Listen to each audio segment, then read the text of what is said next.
Bryce Cotton, wow. Wow. What a game that was.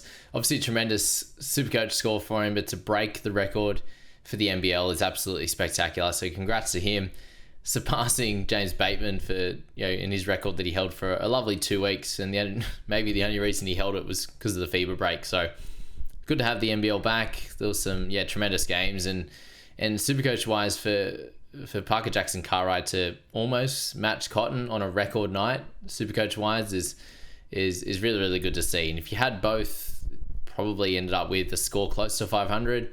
If you didn't own both, then and you had a Pinder and these types of guys as well, then you may have lost touch a little bit. 60, 70, 80, 100 points even. Some people got 515, which is pretty crazy. But a 487 for myself, with some good stuff, with some not good stuff. Obviously, end up having 3 guys that were out this week and traded 2 of them.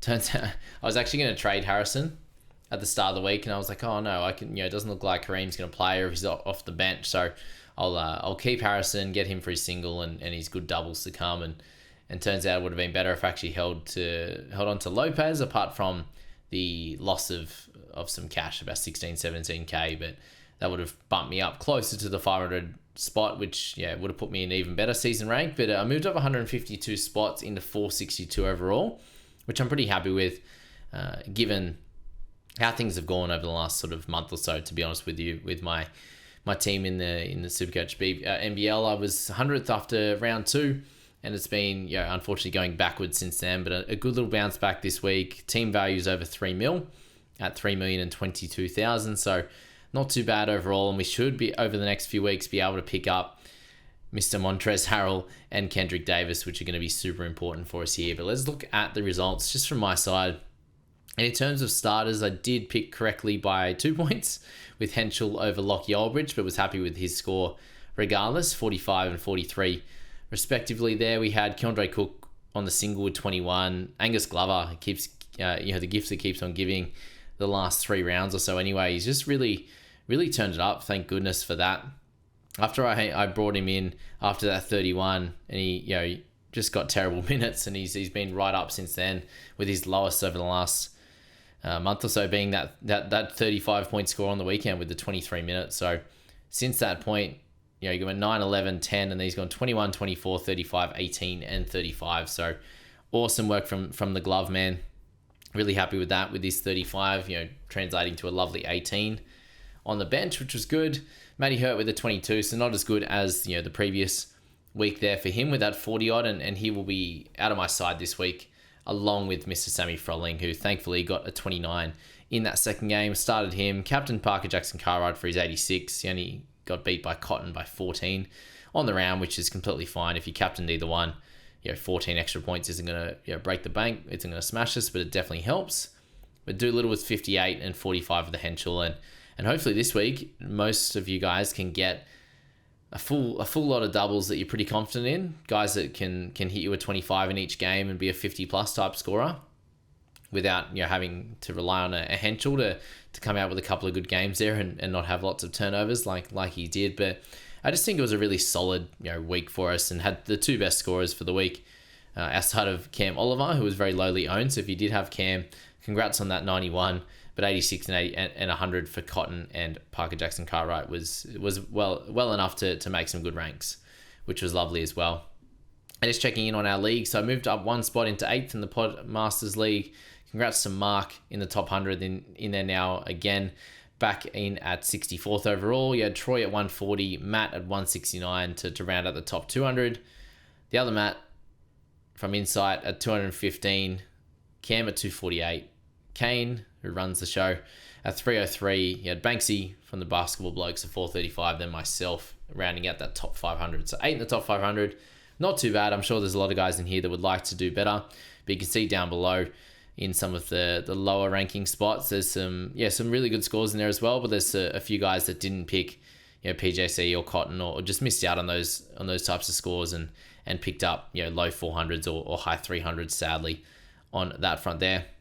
Just a quick update on JBFA Crew. We're still league ranking 1 out of the top 14.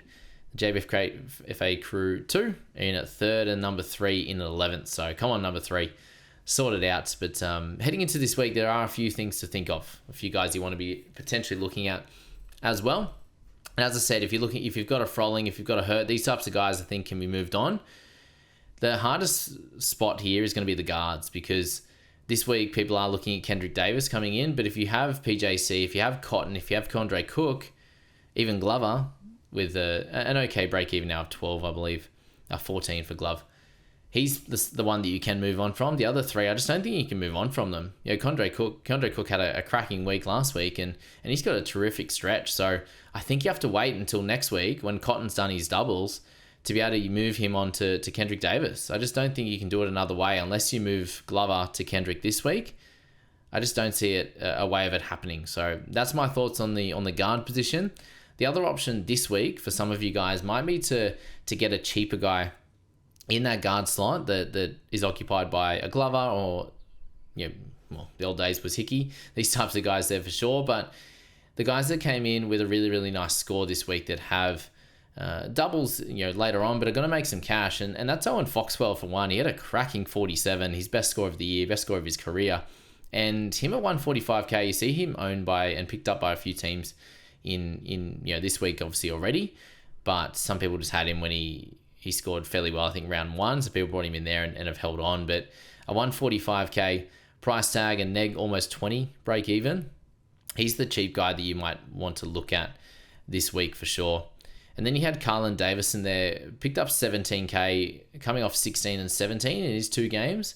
He's actually got some minutes the last few weeks, so if he was to continue getting some of that, then you could grab him at forward as well. So I might look for one more week and see how things pan out. Obviously, if he does really well, then he might be closer to 100k. But if he's getting minutes, then under 100k, 95, whatever, would still be cheap enough to be worth it in our sides. And you had Rasmussen as well get some minutes with Adelaide. But yeah, you're going to be getting Davis back in the second game of this week. So that's probably all you want to look at in the guard slot. And if you don't have any of these 3, then you can get Davis or you can sell those guys for sure. When you're looking in the center slot, there's not a lot going on, to be honest with you. Cam Oliver moves to a single now, and yes, he scored really well, but it's hard to keep him in your side. The only ones you could still purchase, I think, is Almanza at 214. It's still an okay price for their last double, and then you probably want to move him on from there. Or you can hold him a couple of singles and then go from that one. But yeah, it's probably... Last week was the last chance, given he got to start in that second game as well and picked up a 35, but he could go back to teen scores again there. Isaac Humphries is the interesting one. Adelaide comes into their double this week. Same with a lot of teams. You got Brisbane on the double, New Zealand, you have Perth, and New Zealand, Brisbane, Adelaide. Yeah, it's like 5 teams basically on the double, which is helpful. But I do think that Humphries without Montrez for 2 more games, this double this week, could be a really fun 1-week play. Picked up a 42 without Montrez last game and has some other games there which are mid-20s to high 20s, and we know that last year he got to a nice 330k price point, so he definitely has it in his game, and we saw that on the weekend with his 42. Wardenberg's an interesting guy that has forward and centre eligibility as a 1-week play as well. If you're not as confident with Humphries, then Wardenberg's average a lot higher through the season at 29. Has a few players back, but he's definitely someone that could do a job for your side as well, and there's not too much else in and around that kind of area there. And Menenga could be held if you do own him. And then moving to the forwards, just to round this out, Matty Hurt is the one to go in that one. If you're looking to get doubles on the park, I still think that Jack White is the best play in that forward slot. If you're looking at straight averages, you've got Harrell's out this week for the double. You've got Xavier Cook on the single this week, but you've got Jack White is the next guy on the list, all the way until Wardenberg there for the best averages. And at 33, I think that he should be in your side. He's the guy I'm going to be targeting this week and slotting him into my starting spot and moving Henschel back to the bench for Matt Hurt there, coming out. So they're the 2, but Jack White, definitely clear guy after getting 34 upon return. If you wanted to go a bit cheaper and save yourself some cash, then I do think Casey Prather is the next guy on the list. Picked up a nice 40 on the weekend and did really, really well for owners that were able to hold him through that tough one. And that tough loss where he missed the game last week. And shout out to Tui, who had a really nice second game of the double this week. So yeah, I just think you weigh it up based on what cash you have available. But I do think Cotton going really well allows him to get near 400, and we can sell him to Davis then for not too much extra cash. And but if you did go for someone like Prather, then that would allow you to get up, I think, to Montrez in other weeks. Whereas if you went to White, I think you're holding White for 2 weeks with their 2 lots of doubles. And it just creates a little bit more of a headache. But I think scoring-wise, he'll outdo, obviously, Prather with where he's at. So we'll leave it there, guys. That's the results for my side. That's the buy, hold, sell for the week. There's a few guys to target. There's not too many cheaper guys in that option there with that average, with that price point. To be honest with you, in that section, apart from the guys that I did mention a little bit earlier there, that have doubles or that have an opportunity to do pretty well this week. You had Peatling that had a really nice little outing in their across their 2 games. But do you want someone like that? Yeah, you could do. He could, continue to start, especially in a team that has some doubles later on. So he's someone that I could look at next week as well. So there's a few things to look at, but we'll leave it at that, guys, and have fun this week. Get those trades sorted, ready for Thursday.